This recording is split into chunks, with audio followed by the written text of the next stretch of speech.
Hi guys! Sasamahan niyo akong mag-recon ng ating NAD ngayon. So, baba ko lang tong camera kasi mag-POV tayo. Ayan! So, POV. Okay. So, kuha muna tayo ng gloves. Ato, naubos na yung gloves. Wait. Ayan na. So, madami kasi tayong stock nito. Visit.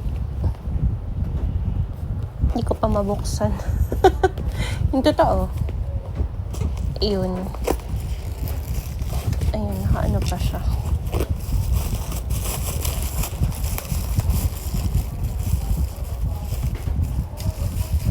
So, parehong size lang naman to. Ay, hindi. Naka-large pala tong isa.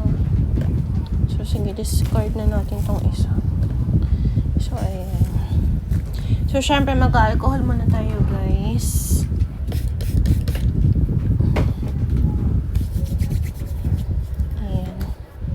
Dito ako nag-alcohol. Tapos, coffee no.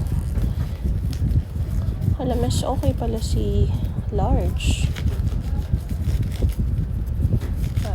Maarte lang tayo kaya tayo nag-gloves, guys. Pero, normal days, wala naman to. Coffee! Ang gulo na aso ko. Kagatin nyo nga to, guys. Wait lang. Ayan siya. Tapos, so, mag-recon na tayo ng ating NAD. Ito na siya. So, si NAD na 500, NAD plus 500 mg at ang ating bacteriostatic water, BACWA. So, open na natin siya. Kuha tayo ng 5. Kasi kailangan natin 5. Copy. Nakakainis naman siya. Then, yung ating 3 ml na syringe. So, 2 beses tayo kukuha.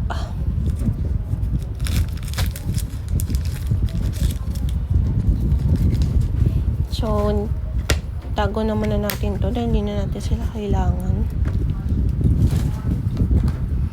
So, ito na yan siya. So, open na natin si ating NAD. Nice. Tapos, ating bacteriostatic water. So, we have 5 ml. Sakto lang.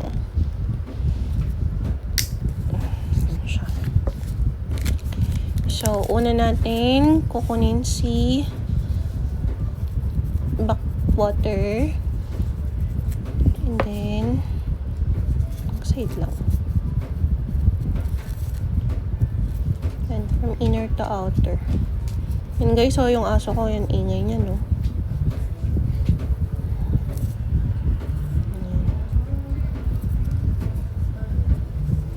And double secure. Ayan. Tapos, discard. So, ito na siya. Gagamitin na natin to. Make sure lang na nakalock na maayos. Tuyo naman ng ating surface. And then, actually, kukuha muna pula tayo ng air. So, that's 3 ml muna.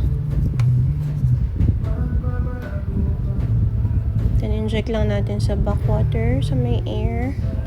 And then, yan, nagkukusa na siya, guys. Yan, hindi ko kinukuha yung plunger. Hindi ko ginagalaw.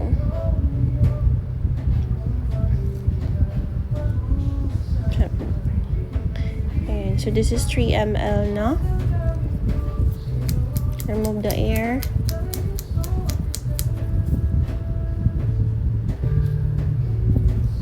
Then, kung mag-inject kay NAD, slowly lang.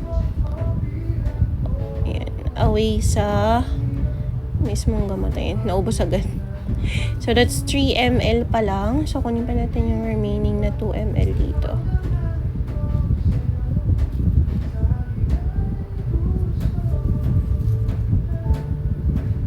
Ayan.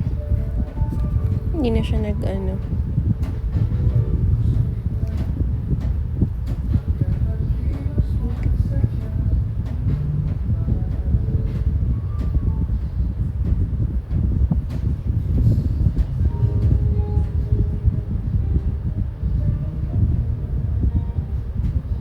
Simot. Then, inject ulit kay Nad. Pataas lang ulit. O, diba? So, okay na si ating Nad. Then, discard na natin to. Hindi na naman natin magagamit to. Plus, this backwater na lagayan. And then, sa ating Nad, ayan. So, kita nyo guys, medyo may konting white pa. Pero, ikot-ikot lang natin siya. Just ganyan.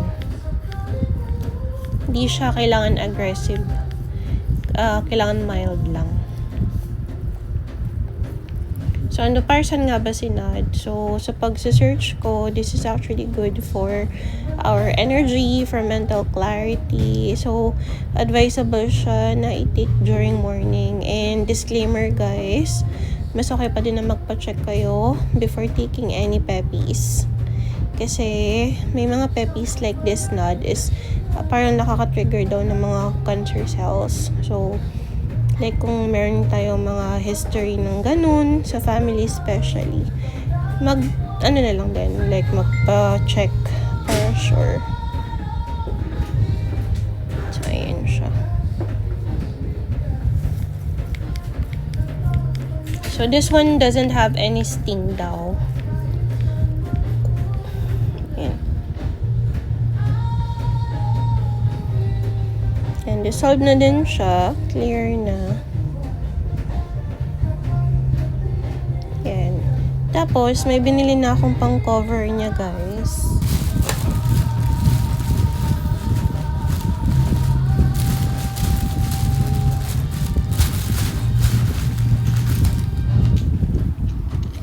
Ito yun. Mga nabili ko sa TikTok na pang cover niya. So, kukover na natin siya. So, may pang, ano to eh, small size and big size.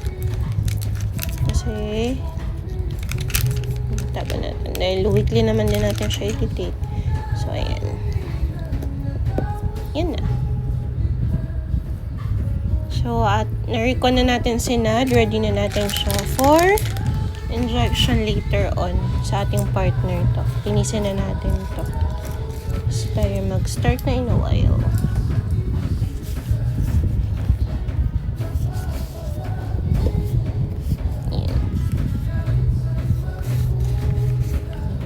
Ulit.